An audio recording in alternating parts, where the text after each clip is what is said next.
Namun yang pasti untuk armada armada laut Amerika sudah tidak bisa lagi mengisi logistik senjata bahan bakar di Teluk. Dia harus ke Italia dan itu bukan pilihan, atau pergi ke India. Karena di daerah Turki di pelabuhan di sana sudah tidak aman juga. Merasa teritori negaranya diserang Iran, Uni Emirat Arab menekankan tidak akan kompromi untuk melawan. Berdasarkan laporan Al Jazeera, sampai 3 Maret 2026, perang AS Israel versus Iran telah berdampak ke wilayah 12 negara di Timur Tengah. Mampukah Iran menghadapi AS Israel yang didukung sekutunya di Eropa dan Timur Tengah? Kita akan diskusikan ini bersama dengan para narasumber. Di studio sudah bergabung pakar strategi alumni US Air War College Masma Purnawirawan Agung Sasongko Jati. Pak Agung, selamat sore, apa kabar Pak? Selamat sore. Terima kasih sudah datang bersama kami. Kemudian lewat sambungan dalam jaringan juga bergabung dosen ilmu politik Universitas Udayana Efata Filomeno Borromeo. Pak Efata, dengan Tifa di sini, selamat sore. Selamat sore Mas Tifa, selamat sore Pak Agung. Terima kasih sudah bergabung bersama kami. Sampai sudah ada penekanan dari Uni Emirat Arab tidak akan kompromi untuk melawan. Menurut Anda ini eskalasinya bakal lebih luas, Pak Agung? Akan Timur Tengah akan melawan? Langkah Iran yang menyerang beberapa titik di wilayah Timur Tengah dalam beberapa waktu kebelakang ini? Pernyataan mengatakan bahwa sangat menyesalkan serangan oleh Menteri dari Uni Emirat itu adalah normatif ya. Saya lihat bahasanya normatif. Tapi sungguhnya yang mereka inginkan adalah perselisihan ini atau konflik ini selesai sedemikian rupa. Perlu kita ketahui bahwa Iran telah menyerang hampir 27 sasaran, yaitu pangkalan udara dan pelabuhan di seluruh Teluk, bahkan sampai menyerang ke Turki juga, pangkalan Ikrilik. Semuanya itu ada yang dihancurkan, ada yang separuh dilumpuhkan, ada yang tidak bisa digunakan. Namun yang pasti untuk armada armada laut Amerika sudah tidak bisa lagi mengisi logistik senjata bahan bakar di Teluk. Dia harus ke Italia dan itu bukan pilihan, atau pergi ke India. Karena di daerah Turki di pelabuhan di sana sudah tidak aman juga. Paling ke Siprus, tapi Siprus dalam jangkauan, mungkin ke India. Jadi masalah terbesar adalah Amerika sekarang harus merestrukturisasi bagaimana mereka beroperasi, karena hampir seluruh pelabuhan dan pangkalannya diserang oleh Iran. Dan ini menimbulkan pelanggaran kedaulatan. Tapi sesungguhnya menurut logika, pada saat suatu negara bersedia menampung pangkalan udara negara lain, dan pada saat negara lain menggunakan pangkalan untuk menyerang, maka kedaulatannya itu sudah tercemar ya, sudah tidak bisa disamakan. Karena pangkalan itu digunakan untuk rencana, untuk penyerangan, untuk pengisian logistik, untuk mensuplai peperangan. Dan itu adalah sasaran yang sah menurut hukum perang. Tapi kalau kemudian akan membalas serangan itu tidak akan mungkin menurut Anda? Tidak ada untungnya. Apa untungnya? Apa mau ikut terlibat? Karena sesungguhnya kan mereka bersampingan ya, bersebelahan. Lebih bagus ini selesai, nanti urusan mungkin diganti rugi atau apa. Tapi sungguhnya kalau sampai ikut berperang dan mereka simpati rakyatnya gimana kalau mereka berada di pihak Israel, itu kan menjadi masalah lain. Oke. Pak Efata, kalau Anda membacanya ini eskalasinya dengan makin kesini makin intens, Iran masih punya kekuatan nggak? Kalau kemudian mereka mengambil langkah Selat Hormuz ditutup, mainannya sekarang ke level ekonomika atau ada strategi lain yang Anda baca di sini? Baik, terima kasih Mas Tifa. Ya, tentu saya melihat bahwa Iran sedang memainkan strategi cumi-cumi ya. Jadi kita bisa melihat ketika tubuh besarnya yang sulit bergerak karena dihajar, cumi-cumi itu biasanya mengeluarkan tinta pekat ya ke segala arah dan juga akhirnya membingungkan musuh yang ada. Nah maka dalam konteks kali ini kita bisa melihat bahwa perang ini naskahnya dan endingnya itu memang belum terlihat. Nah maka dari itu langkah yang bisa dilakukan oleh Iran hari ini adalah mencoba untuk menutup Selat Hormuz. Tetapi Selat Hormuz adalah salah satu nadi perekonomian utama dari Iran. Maka ini tidak akan pernah ditutup dengan sangat lama. Dan kalau terkait dengan proksi ekonomi dan lain sebagainya, saya kira saya belum melihat Iran memiliki kemampuan demikian. Tetapi tentunya perang ini akan sangat mahal dan perang ini akan membuat Amerika menarik diri karena kita bisa melihat bahwa kalkulasi yang dilakukan ini bisa kita katakan mother of miscalculation. Jadi ada kalkulasi besar ketika menyerang Iran itu sendiri dengan perang yang cukup lama dan mampu mereka hadapi. Oke, sehingga kalau Anda baca ada kemungkinan tidak Rusia dan juga Tiongkok akan mengambil peran juga nantinya secara real begitu? Ya, kita bisa melihat peranan Tiongkok dan juga peranan Rusia di sini tentu sangat aktif ya untuk menyuarakan nilai-nilai kemanusiaan. Tetapi kedua belah pihak sebenarnya sudah bekerja sama dalam nilai-nilai ekonomi. Ketika minyak Iran itu ditahan kurang lebih sekitar 80%, justru minyak yang dijual oleh Rusia dibeli enak sekali oleh Cina begitu. Nah maka mereka tentu menyuarakan kedamaian, kebaikan agar kedua belah pihak bisa saling memahami bahwa ini adalah satu kontestasi yang akhirnya merugikan dunia secara utuh. Sekarang 12 negara, nanti ke depannya bisa tambah banyak.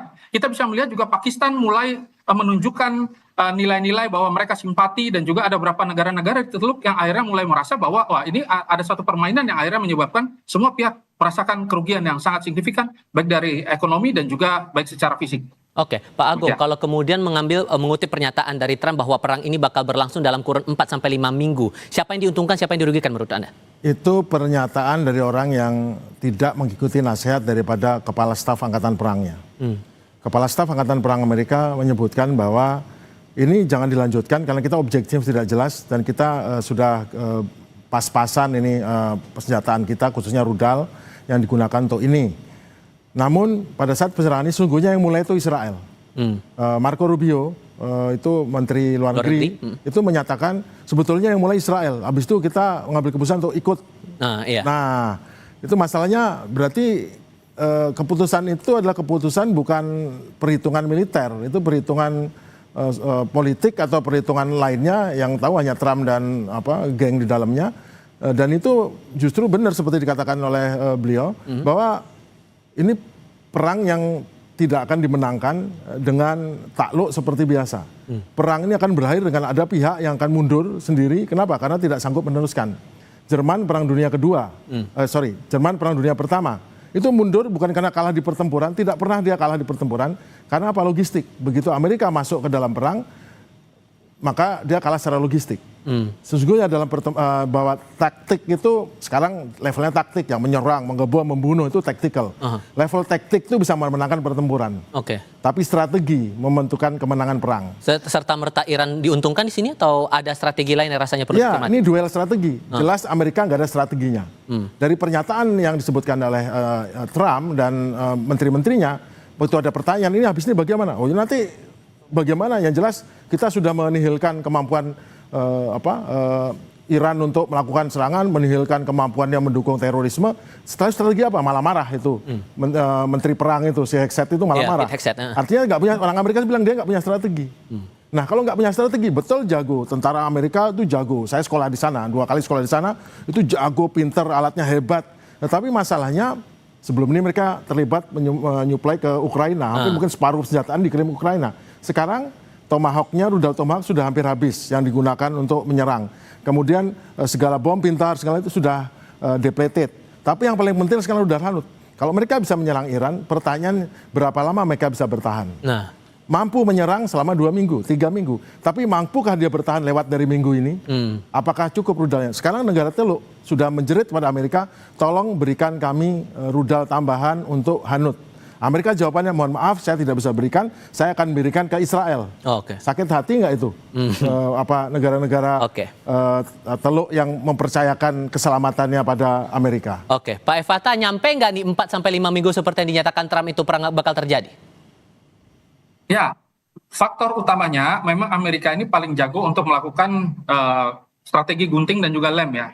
Mereka merasa bahwa dengan cara memotong kepala ular, maka selesai sudah, negosiasi akan berjalan dengan damai, aman, sesuai dengan kehendak Amerika. Dengan konsep Madman teorinya mereka. Tetapi pada kenyataannya, ketika banyak negara yang mulai menunjukkan simpati, ketika akhirnya banyak pihak yang merasa bahwa perang ini adalah salah satu bagian yang paling eksistensial ya dalam kehidupan manusia, dan kita tahu bahwa perang yang cukup panjang nanti akan menyebabkan krisis energi di seluruh dunia, maka tentu hal ini tidak akan begitu sangat lama harusnya dilakukan, dan sanksi-sanksi yang diberikan oleh dunia kita bisa melihat meskipun Perancis mengirimkan kapal perang mereka, tetapi fungsinya masih netral aktif, belum melakukan serangan secara utama. Atau misalkan kita lihat Inggris boleh menggunakan berapa pangkalan udara mereka. Ya tentu ini tanda bahwa memang ada aliansi yang cukup strategis dilakukan kedua belah negara. Jerman juga sama, ada beberapa negara yang ikut. Tetapi kalau kita lihat ternyata ke depannya ada banyak negara yang bersimpati juga dengan Israel dan Amerika, tentu Amerika dengan Israel tidak akan takut. Mereka akan merasa bahwa, dan seperti yang disampaikan oleh salah satu jenderal di Amerika, perang ini hanya bisa dimenangkan apabila aliansi NATO bersatu dan menyerang Iran secara bersamaan. Nah, itu yang bisa saya lihat.